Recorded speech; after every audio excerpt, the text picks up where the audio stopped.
Chính xét hệ xét tô nhì an phân hì dù nhân con ơi tô mô gì si còn đó nhì chính chính hệ chiều chi si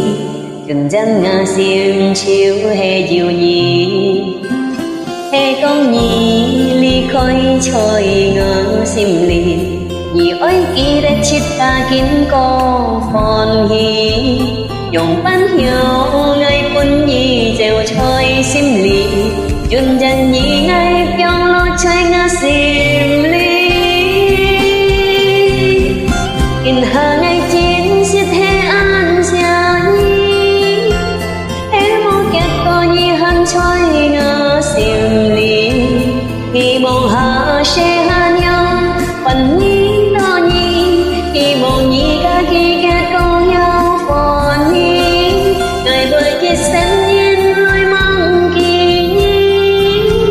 ngày bởi heo về lại xiết nhì đó nhì chung giao nhì đông xa dồn dần ơi nhau phần nhì ngày bởi kiam lối xiong tâm xiêm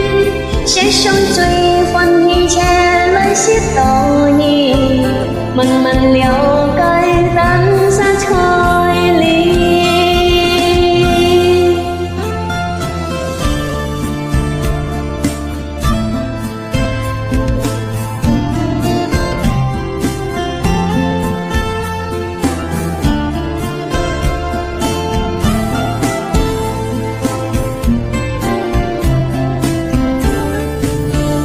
hệ công nhì ly khói trôi ngờ xiêm lì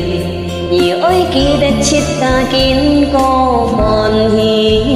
nhung bán hiểu ngày phun nhì dèo trôi xiêm lì dùn dần nhì ngày phiêu lo chơi ngà xiêm lì in hà ngày chín xiết hệ an xa nhi hệ mô kết có nhì hân chơi ngà xiêm lì khi mong hà sẽ hơn nhau phần nhì đó nhì khi mong nhì ca kỳ kết có nhau phần nhì ngày bởi chỉ xem nhiên nói mong kỳ nhì ngày bởi heo về lấy xiết nhì đó nhì chung giờ nhì